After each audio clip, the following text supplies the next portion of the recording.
Individual cultivation king के इस episode की शुरुआत वहीं से होती है जहां से पिछला एपिसोड खत्म हुआ था। सेंट्रल एरिया में जो एक फैमिली यहाँ पे थी, जी फैमिली, वहाँ के जो बाप है ना अपने बेटे को बुलाता है और बेटे को समझाता है भाई इवांटिलेशन के बारे में। वो कहता है यस मैं जाऊँगा, फाइट करूँगा और लक ऑब्टेन करने की पूरी कोशिश यहाँ पे करूँगा, यानी टेजर आइटम ही ऑब्टेन करने की कोशिश करूँगा।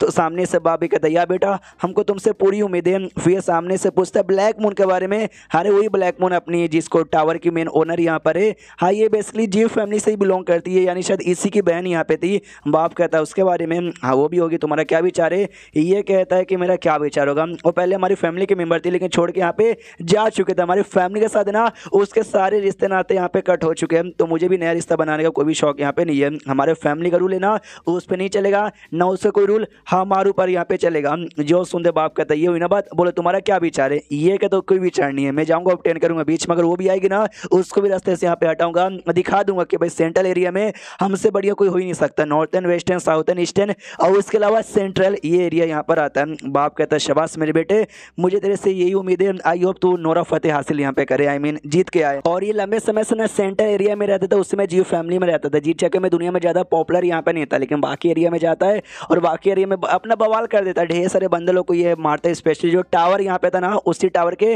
बंदलों को यहाँ पे मारता है। जो खबर है ना इसके पास भी आती है, अपनी ब्लैक मून के पास। वो भी देखती हो कि उस लड़के ना मैंने जी शैन यहाँ पर है कि वो जी शैन है ना बाहर यहाँ पर आ गया, नहीं पक्का जो इवांटिलेशन आने वाला ना ये भी उसकी तैयारी करी है। और ये जी फैमिली का यंग लॉर्ड भी लगेगा और इन शॉर्ट मेरा भाई भी लगता है, जैसे कि मैं बोला सेम फैमिली से ही बिलोंग करते हैं। तो पीछे से एक आदमी यहाँ पे था, बुढ़ा आदमी, दादा जिसको ये कहती थी, हाँ तो वो भी पीछे से कहती है कह रही यार कोई अजीब सा आदमी के बारे में हमने सुनो, कुछ बवाल कर रहा है, हमारे टावर के पीछे पड़ा है। ये सामने से बताती है हाँ जी शन उस आदमी का नाम यहाँ पर है, यार उसके बारे में टेंशन यहाँ पे मत लीजिए। ये कहता है जी शन जी फैमिली का यंग मास्टर, याद है यार जब मैंने आपको पहली बार ना क्या बोलते हैं सेंट्रल एरिया से बाहर लेके जा रहा था, उस समय एक लड़का आया जो कि काफ़ी यंग काफ़ी टैलेंटेड यहाँ पे था। उसने रोकने की कोशिश की और हमने बहुत ही उसको ऐसा मतलब उसको धक्का दिया, ये क्या हो गया, और तब जाके मैं आपको उसके चंगुल से बाहर निकाल के ले आ पाया। हाँ तो क्या वही वापस फाइनली सेंट्रल एरिया से बाहर आ गया। जो सुंदर ब्लैक मून कहती है सेंट्रल एरिया से बाहर यहाँ पर आ गया। वही दादा कहता है क्या तुम्हारे बीच में उसके बीच में कोई ऐसी दुश्मनी वगैरह भी है क्या? ये कहते दुश्मनी तो यहाँ पे नहीं है, लेकिन जो हमारा इंप्रेशन है एक दूसरे को लेकर वो बिल्कुल भी अच्छा यहाँ पे नहीं है। तो अभी तो ऐसा कुछ गड़बड़ नहीं है, लेकिन आगे चल के गड़बड़ होगा, बहुत ही बड़ी तकलीफ और मुसीबत भी आएगा, हो सकता है किसी एक को मरना भी पड़े। लेकिन डोंट वरी, जब ऐसा मुसीबत आएगा ना तो मुझे तो कुछ नहीं होगा, मैं तो नहीं मरूंगी। और मनी मनी यहाँ पे इसको घमंड इस बात का था कि हाँ यार एक तो पहले से मैं अपन स्ट्रॉन्ग बन गई, मास्टर भी मेरे साथ यहाँ पर है, तो जब हम लोग यहाँ पर है सच्ची में जियो फैमिली या कोई भी फैमिली हो जाए मेरा कुछ भी उखाड़ नहीं सकती। सामने से दादा कहता अगर जी शैन यहाँ पर है ना मैं या सामने से उसको जान से मार डालूंगा। ये कहते प्लीज यार बीच में आप उंगली मत कीजिएगा, मैं हूँ ना सामने से उसका मामले को मैं यहाँ पे देख लूंगी। उसके बाद यहाँ पे शेष होता अपने चू शुआन की, और उसको भी जी फैमिली का आइडिया लगता है कि जी फैमिली एक एंशियंट फैमिली है, ये भी लंबे समय से, लेकिन वो ये कभी भी पब्लिकली सामने आती नहीं थी और सेंट्रल एरिया में आराम से रहकर अपना कल्टीवेशन करती थी। और अभी जो इवांटिलेशन आने वाले ना तो ये लोग भी यहाँ पे बाहर निकल रहे हैं, यानी एक एक करके डोंट नो और कितनी कितनी बड़ी फैमिली और बड़े बड़े लोग यहाँ पे बाहर आएंगे। उतने मैंने जोर से इसकी फैमिली का जो दादा था ना, इसका फैमिली का लीडर या इसका दादा, और जोर से चिल्लाता यस बल्ले बल्ले मैं फाइनली एम्पायर शेयर के सेकंड लेवल पे चल गया।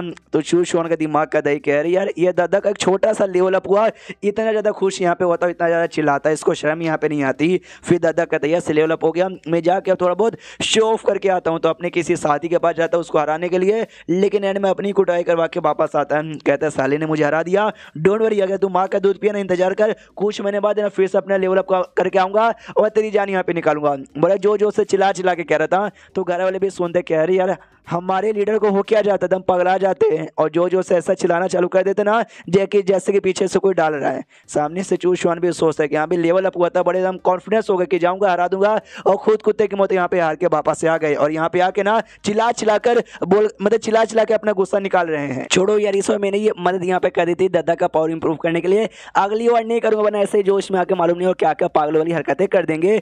उसके बाद यहाँ पे क्या बोलते हैं भाई सिस्टम से नोटिफिकेशन आता है, जो नॉर्थन एरिया ना, नॉर्थन एरिया में भी आपका जो हेवनली डाउ का प्लान है ना वो हो गया, तो नॉर्थन एरिया के भी समझो भैया आप राजा यहाँ पे कहलाओगे। तो ये भी नोटिस करते हैं नॉर्थन एरिया में पेड़ पौधे फल फूल जानवर यहाँ तक कि पत्थर तक का ना मैं आपसे बैठे बैठे देख सकता हूँ। वहाँ पे जो घर हो गए, जो सीक्रेट टीम हो गए, ये जो स्मॉल वर्ल्ड हो गए ना, वो सब देख सकता हूँ। बहुत सारे ऐसे क्लैन जो कि ऐसा कहा जाता है कि पहले विलुप्त हो चुका है, वो विलुप्त तो नहीं हुआ। बहुत सारे ऐसे क्लैन है ना वो आराम से चोरी चुपके से किसी केव में, किसी स्मॉल वर्ल्ड में या किसी एंशियंट टीम में ना अभी भी यहाँ पे रह रहे हैं, जो कि मैं यहाँ पे बैठे बैठे देख सकता हूँ। ओके, मैं समझ गया। और इसको जो रिवॉर्ड यहाँ पे मिला था ना, इसके बदले वो 36 रूल नाम का एक रिवॉर्ड यहाँ पे था, और ये इसका लेवल अप भी होता है। ढेर सारा कुछ एनर्जी वगैरह इसने इकट्ठा कर लिया था, और वो फाइनली क्लियर कर दिया जाता है कि ये डिवाइन स्टेज के 8वें लेवल पर है। हाँ, अभी सोचे कि बस 8वें पर, ये 8वें तो बहुत पहले चला गया था ना। तो उस समय मैंने कहा था ना कि 3 लेवल अप लगातार हो गया, 4 लेवल अप लगातार हो गया, तो शायद उस समय 3 या 4 नहीं हुआ था, एक एक ही हुआ था। जी चक्कर में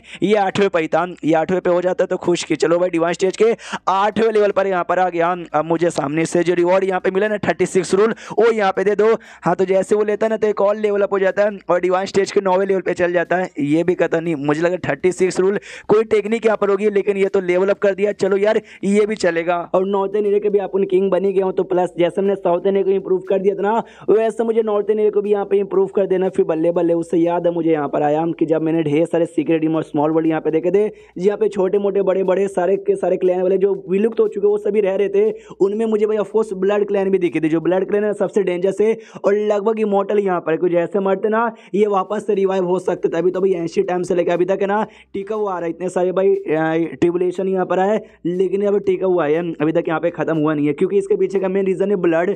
जितना ज़्यादा ब्लड यहाँ पर रिलीज होगा उतने ज़्यादा भाई ये लोग यहाँ पे और जिंदा होंगे, क्योंकि लड़ाई हमेशा होती है, खून खराबा हमेशा होता है, और जब खून खराबा होता है तब तब यहाँ पे ब्लड रिलीज होती है। तो इसे रोकने का एक ही तरीका है कि भाई तुम लड़ाई झगड़ा बंद कर दो, खून पसीना बहाना यहाँ पे बंद कर दो। लेकिन ऐसा पॉसिबल है नहीं, जब तक दुनिया रहेगी, जब तक लड़ाई होगी, और जब तक लड़ाई होगी खून यहाँ पे बहेगा ही। लेकिन आपको नॉर्थन एरिया का किंग बन चुका हूँ, मेरे पास बहुत सारी ऐसी चीज़ें जो आप यूज़ कर सकता है। जो चाओ शो ने वो और जो पहले से डिवाइन क्रिस्टल यहाँ पे था ना, उसके द्वारा ये प्यूरीफाई यहाँ पे करता है, मतलब प्यूरीफाई करने की कोशिश करता है सारे के सारे ब्लड क्लैन, ताकि एंड में उनका जो ब्लड एनर्जी है, फिर जो भी ब्लड पावर है ना, वो नॉर्थन एरिया में कनेक्ट होकर नॉर्थन एरिया को इंप्रूव यहाँ पे कर दे, जिससे वो वापस कभी रिवाइव भी ना हो पाए। हाँ, तो जैसे इतना करता है ना, तो नॉर्थन एरिया में काफी इंप्रूवमेंट यहाँ पे होता है। जो कल्टिवेटर्स वहाँ पे फाइट वाइट किए जाते ना, वो भी नोटिस करते कि ओ माय गॉड, एक अलग लेवल का जोश, एक अलग लेवल का पावर यहाँ पे महसूस हो रहा है। शुआन देखते ही ऐसा धीरे धीरे असर यहाँ पे हो रहा है, धीरे धीरे इसको और यहाँ पे बढ़ाना है। जैसे मैंने बोला था, इंसानों के अलावा भी यहाँ वहाँ छुपे छोटे मोटे बहुत सारे विलुप्त क्लैन भी यहाँ पे रहती है। उनमें से कुछ ऐसी क्लैन है जो कि हमारी दुनिया के लिए बड़ा फायदेमंद है, इसलिए उनको विलुप्त होकर मतलब होने से बचाना है। और मेरा तो यही सपना रहेगा उनका डेवलप करके उनको और ज़्यादा यहाँ पे आगे बढ़ाना, ताकि हमारा आगे चल के उनसे और फायदा हो। एंड देन ये चैप्टर यहीं पे खत्म हो जाता है। तो चैप्टर खत्म तो वीडियो भी खत्म। तो मिलते हैं अगले किसी वीडियो में, जब तक के लिए बाय बाय।